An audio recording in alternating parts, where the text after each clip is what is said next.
Hola, mi nombre es Vicent Fontbuena Borràs, soy profesor del Departamento de Mecánica y Materiales de la Universidad Politécnica de Valencia y en el siguiente vídeo les voy a hablar sobre la mecánica de fractura y la fractografía y concretamente realizaremos el análisis de fracturas de tipo dúctil. El índice de contenidos en el que se divide la presentación y que va a corresponder también con los objetos formativos que podrás recibir se dividen en 4 puntos. En primer lugar, se realizará una pequeña introducción a la mecánica de fractura y a la fractografía de los materiales. En segundo lugar, veremos los tipos de fractura en función de la deformación plástica acontecida.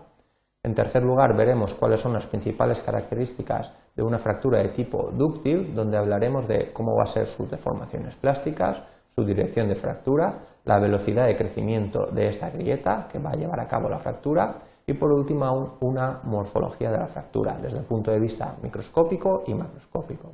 El cuarto punto se realizará unas pequeñas consideraciones finales.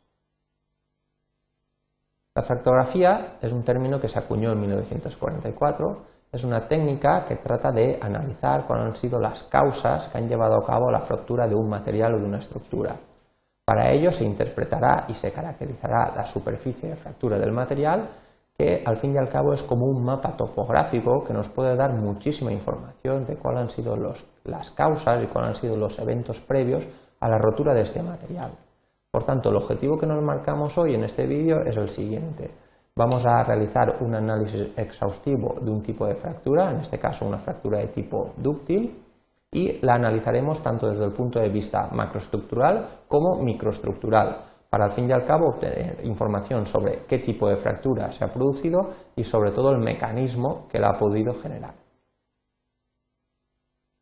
Los diferentes tipos de fractura se dividen según la cantidad de la deformación plástica previa a la rotura en la pieza. La deformación plástica puede ser medida por diferentes parámetros. Los más sencillos y fáciles de interpretar son la deformación a la fractura, lo que sería una deformación, un alargamiento de la probeta antes de la rotura, y la reducción del área fracturada, lo que se conoce tradicionalmente como la excepción. Los tipos de fractura, como ya hemos dicho, en función de la deformación plástica se dividen en dos. Si la deformación plástica es reducida o incluso nula, se va a considerar una fractura de tipo frágil, tal y como vemos en la imagen. Y si la deformación plástica es elevada y notable, se va a considerar que es una rotura de tipo dúctil. Es en este segundo tipo, la rotura de tipo dúctil, en la que vamos a centrar información sobre la fractografía de las imágenes. ¿Cómo van a ser, en primer lugar, las deformaciones plásticas en una fractura de tipo dúctil? Las deformaciones plásticas en una rotura de tipo dúctil, como ya hemos dicho, van a ser bastante notables.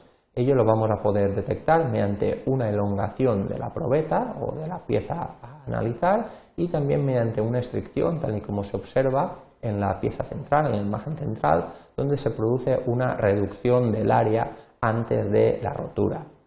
Como consecuencia, cuando se produce esta rotura o esta fractura, podremos observar, como vemos en la tercera imagen, en la imagen más a la derecha, una elevada deformación plástica.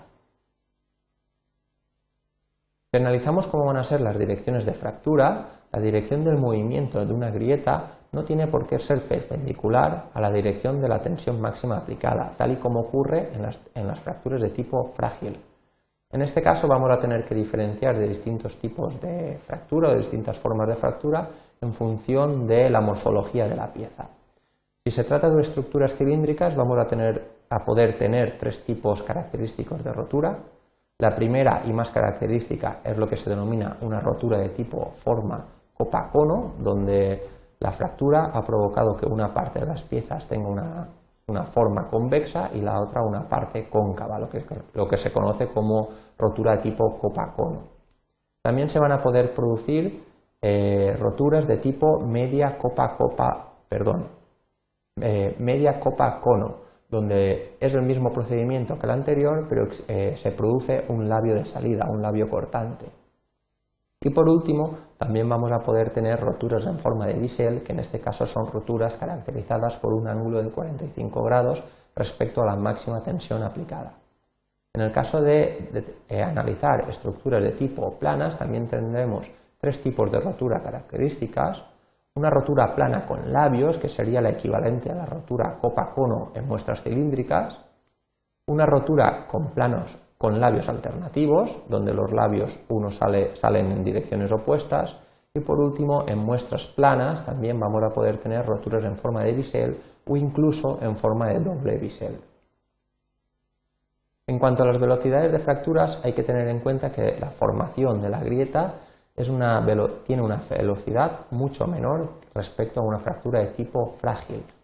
Esto tiene como consecuencia que la grieta es más estable durante un mayor tiempo, durante un mayor ciclo de vida de la pieza.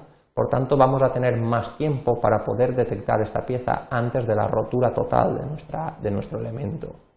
Como consecuencia de este elevado tiempo de crecimiento de la grieta, también vamos a poder detectar en su superficie muestras como por ejemplo oxidadas, tal y como vemos en la imagen de la izquierda, y superficies de color oscuro debido al propio rozamiento de una pieza, por ejemplo cuando trabaja a rotación, como por ejemplo en los ejes. La morfología de fractura, como consecuencia de las elevadas deformaciones plásticas, se observarán superficies rugosas, superficies ásperas, poco lisas y con desgarros. Y a continuación vamos a diferenciar lo que se observaría tanto a nivel microscópico como lo que se observaría a nivel macroscópico. A nivel microscópico, como consecuencia de la lenta velocidad de formación, microscópicamente se va a observar la formación de microcavidades, lo que se conoce en la bibliografía anglosajona como dimples. En la superficie de la fractura se va a producir un efecto de desgarro, tal y como realizamos un símil con lo mismo que ocurre en una rama de un árbol. En la imagen de la derecha podemos ver a nivel microscópico, en una imagen tomada con un microscopio electrónico de barrida, la formación de estas microcavidades, estos pequeños huecos que se denominan dimples.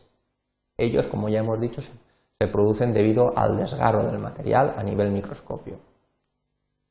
En cuanto a nivel macromorfológico, en general las superficies van a ser menos brillantes, van a ser superficies rugosas, porque estas microcavidades que hemos explicado anteriormente, estos dimples, van a provocar una dispersión de la luz incidente, por tanto van a ser superficies más oscuras.